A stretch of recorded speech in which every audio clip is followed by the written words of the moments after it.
Que a paz do Senhor esteja sobre sua vida. Hoje, seguimos com nosso estudo do livro do profeta Jeremias, chegando ao capítulo 12. Este capítulo nos apresenta um diálogo profundo entre o profeta e Deus, onde Jeremias questiona a justiça divina diante da prosperidade dos ímpios.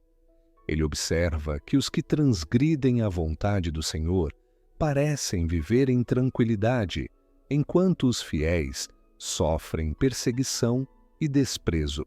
O questionamento sincero de Jeremias revela a tensão entre o que ele vê e o que ele sabe sobre o caráter de Deus. O Senhor responde ao profeta não com repreensão, mas com uma revelação ainda mais profunda sobre a realidade espiritual e sobre os desafios que Jeremias enfrentaria.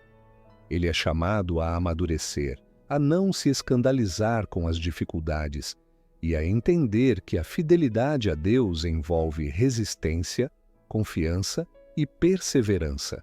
Além disso, Deus revela que o juízo virá também sobre a casa de Judá, incluindo aqueles que fingem proximidade com ele, mas cujos corações estão longe.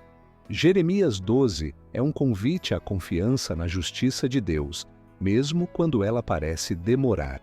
É também um lembrete de que o Senhor conhece os corações e que sua justiça não falha. Aqueles que se mostram falsos em sua aliança serão corrigidos, e aqueles que perseverarem encontrarão segurança na fidelidade do Altíssimo. Ao meditarmos neste capítulo, que possamos aprender a descansar na soberania divina, mesmo quando as circunstâncias nos parecem injustas aos olhos humanos. Agora, convido você a acompanhar comigo a leitura do capítulo 12 do livro do profeta Jeremias. Justo serias, ó Senhor, ainda que eu entrasse contigo num pleito. Contudo, falarei contigo dos teus juízos. Porque prospera o caminho dos ímpios e vivem em paz todos os que procedem aleivosamente. Plantaste-os, e eles se enraizaram. Crescem, dão também fruto. Chegado estás à sua boca, porém longe de suas entranhas. Mas tu, ó Senhor, me conheces, tu me vês, e provas o meu coração para contigo. Arranca-os como as ovelhas para o matadouro, e dedica-os para o dia da matança. Até quando lamentará a terra, e se secará a erva de todo o campo? Pela maldade dos que habitam nela, perecem os animais e as aves, porquanto dizem, ele não verá o nosso fim. Se te fatigas correndo com homens que vão a pé, como poderás competir com os cavalos? Se tão somente numa terra de paz estás confiado, como farás na enchente do Jordão? Porque até os teus irmãos e a casa de teu pai, eles próprios procedem deslealmente contigo. Eles mesmos clamam após ti em altas vozes. Não te fies neles, ainda que te digam coisas boas. Desamparei a minha casa, abandonei a minha herança. Entreguei a amada da minha alma na mão de seus inimigos. Tornou-se a minha herança para mim como leão numa floresta. Levantou a sua voz contra mim, por isso eu a odiei. A minha herança é para mim ave de rapina de várias cores. Andam as aves de rapina contra ela em redor. Vinde, pois, ajuntai todos os animais do campo, trazei-os para a devorarem. Muitos pastores destruíram a minha vinha, pisaram o meu campo, tornaram em desolado deserto o meu campo desejado. Em desolação a puseram, e clama a mim na sua desolação. E toda a terra está desolada, porquanto não há ninguém que tome isso a sério. Sobre todos os lugares altos do deserto vieram destruidores, porque a espada do Senhor devora desde um extremo da terra até o outro. Não há paz para nenhuma carne. Semearam trigo e cegaram espinhos. Cansaram-se, mas de nada se aproveitaram. Envergonhados sereis das vossas colheitas e por causa do ardor da ira do Senhor. Assim diz o Senhor acerca de todos os meus maus vizinhos que tocam a minha herança, que fiz herdar ao meu povo Israel. Eis que os arrancarei da sua terra, e a casa de Judá arrancarei do meio deles. E será que depois de os haver arrancado, tornarei e me compadecerei deles, e os farei voltar cada um à sua herança, e cada um à sua terra. E será que, se diligentemente aprenderem os caminhos do meu povo, jurando pelo meu nome, vive o Senhor, como ensinaram o meu povo a jurar por Baal, então edificar-se-ão no meio do meu povo. Mas se não quiserem ouvir, totalmente arrancarei a tal nação, e a farei perecer, diz o Senhor. O capítulo se inicia com uma oração sincera do profeta Jeremias. Justo és, ó Senhor, quando entro contigo num pleito, contudo, ainda falarei contigo dos teus juízos. Essa declaração revela um coração reverente, mas também honesto. Jeremias reconhece a justiça de Deus, mas se vê confuso diante da realidade que presencia. O profeta, ao observar a aparente prosperidade dos ímpios, se inquieta. Por que prospera o caminho dos ímpios? Por que vivem em paz todos os que procedem aleivosamente? A angústia de Jeremias é comum a todos os que buscam viver com integridade. O aparente sucesso dos que desprezam a justiça pode se tornar um motivo de escândalo espiritual. É importante notar que Jeremias não está questionando a justiça de Deus por rebeldia, mas por desejo de compreender os caminhos do Senhor.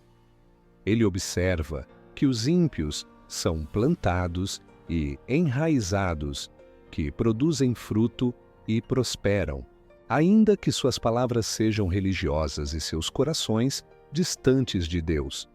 O contraste entre aparência e realidade é evidente. Essas pessoas falam o nome do Senhor, mas não vivem sob seu governo. Esse tipo de hipocrisia é profundamente doloroso para quem ama a verdade. Jeremias, como servo fiel, sente a dor de ver a aliança sendo profanada por aqueles que a professam apenas de boca. A oração do profeta continua com um clamor por justiça.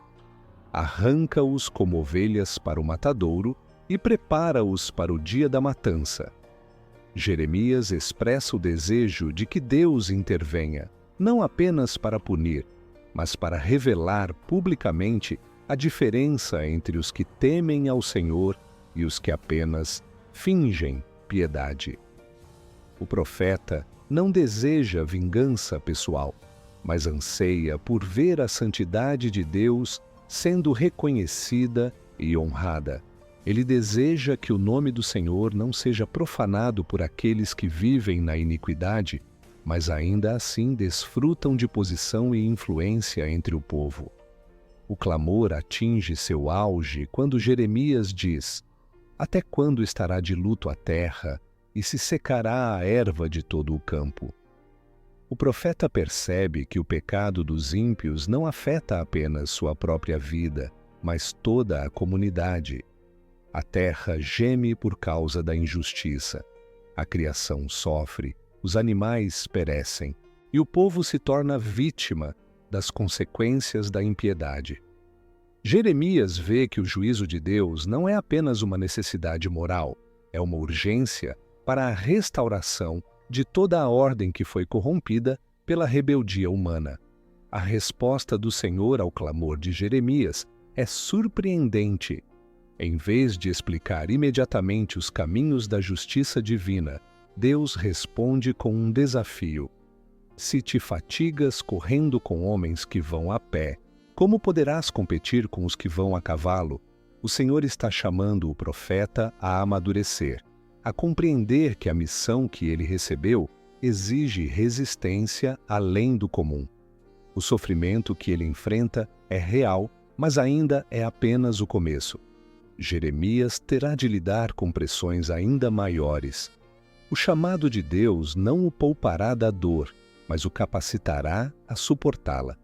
Essa resposta pode parecer dura, mas é, na verdade, uma palavra de preparo. Deus não minimiza a aflição do profeta, mas o ensina que a caminhada com ele exige força espiritual contínua. A imagem dos que correm a pé e dos que vão a cavalo aponta para uma escalada de desafios. Se Jeremias está se cansando nas dificuldades atuais, como poderá permanecer firme quando vierem perseguições maiores? Essa lição vale também para todos os que servem ao Senhor. A fidelidade não é apenas necessária em tempos fáceis, mas ainda mais quando a oposição aumenta e a solidão se intensifica. Deus então aprofunda o diagnóstico da situação, revelando que até mesmo os parentes do profeta haviam se voltado contra ele. Pois até teus irmãos e a casa de teu pai, eles próprios se hão de haver perfidamente contigo. A traição não virá apenas dos desconhecidos, mas daqueles mais próximos. E isso já se cumpria na vida de Jeremias. A dor da rejeição é ainda mais aguda quando vem de dentro da própria casa. O ministério profético é marcado por rupturas dolorosas. Por isso, o Senhor prepara seu servo para não confiar nas aparências e permanecer vigilante. Essa palavra do Senhor não é apenas uma advertência, mas também uma reafirmação do seu conhecimento absoluto sobre o cenário ao redor de Jeremias. O profeta não está sendo deixado no escuro. Deus vê a traição, conhece o coração dos homens e acompanha cada passo de seu servo. Isso revela a intimidade entre o Senhor e aqueles que ele chama. O profeta não é tratado como um espectador, mas como participante ativo da realidade espiritual da nação. Deus compartilha com ele o peso do julgamento, a dor da rejeição e a fidelidade necessária para cumprir sua missão. Depois de fortalecer Jeremias com um chamado à perseverança, o Senhor revela algo ainda mais profundo: a dor do próprio Deus diante da infidelidade do seu povo. Ele declara: desamparei a minha casa, deixei a minha herança, entreguei à mão dos seus inimigos a amada da minha alma. Aqui, Deus fala como um marido traído, como um pai que foi rejeitado por seus filhos, como um Senhor que ama profundamente, mas que vê seu amor sendo desprezado. O abandono não é um gesto de frieza, mas o retrato de um relacionamento quebrado, onde a aliança foi violada repetidamente e agora o juízo precisa ser aplicado. A expressão "amada da minha alma" revela o quanto Deus valorizava seu povo. Israel não era apenas uma nação escolhida, era um povo amado. Mas esse amor foi respondido com traição, com idolatria, com rebelião. E por isso o Senhor diz: a minha herança tornou-se para mim como um leão na floresta. Levantou a sua voz contra mim, por isso eu a aborreci. A imagem é forte. Aquele que deveria andar ao lado do Senhor tornou-se como um animal selvagem, rugindo em oposição à sua vontade. Em vez de adoração, houve afronta. Em vez de submissão, houve ataque. A reação de Deus não é indiferente. O texto continua: está a minha herança para mim como uma ave de várias cores, contra a qual andam de redor as aves de rapina. Essa imagem poética sugere que o povo de Deus, outrora separado, distinto, belo em sua consagração, agora está cercado por destruição. O brilho da aliança deu lugar ao desprezo das nações. O povo que deveria ser luz agora é presa fácil. A consequência do afastamento é o abandono da proteção divina. Quando o povo rejeita a presença de Deus, também perde o abrigo que vem da aliança. E então o Senhor convoca a ação: ajuntai todos os animais do campo, vinde para devorá-la. O juízo que antes era anunciado, agora se aproxima. Deus chama as nações como instrumentos da sua justiça. Isso não acontece por prazer no castigo, mas por fidelidade à sua própria palavra. O Senhor não pode ignorar o pecado, especialmente o pecado de um povo que conheceu a verdade mas escolheu a mentira. O profeta está vendo, através das palavras divinas, não apenas o juízo vindouro, mas também o profundo lamento do próprio Deus diante da rebeldia do seu povo. O Senhor continua a descrever a ruína de sua herança com imagens fortes e dolorosas. Muitos pastores destruíram a minha vinha, pisaram o meu campo, tornaram em desolação o meu campo desejado. A figura da vinha aparece com frequência nas Escrituras como símbolo do povo de Deus. Aqui, o problema não está apenas na vinha que não deu fruto, mas nos pastores, nos líderes que deveriam cuidar, mas destruíram. A responsabilidade do juízo se volta não apenas para o povo em geral, mas especialmente para aqueles que tinham a missão de proteger, alimentar, ensinar. Os líderes espirituais falharam, usaram o campo de Deus para seus próprios interesses, e o resultado foi desolação. O texto continua: em assolação fizeram-no vir a desolação. Está de luto perante mim, estando desolada toda a terra. O lamento não é mais apenas de Jeremias, mas da própria terra. A criação sente os efeitos do pecado. O juízo de Deus não se limita às estruturas políticas ou religiosas. Ele atinge toda a realidade. Quando o homem rompe sua aliança com o Criador, o caos se instala em todas as dimensões da vida. A terra chora porque foi pisada por aqueles que deveriam cultivá-la em justiça. A vinha do Senhor tornou-se campo de ruína. Em seguida, o Senhor diz: sobre todos os lugares altos do deserto vieram destruidores, porque a espada do Senhor devora desde uma extremidade da terra até a outra extremidade.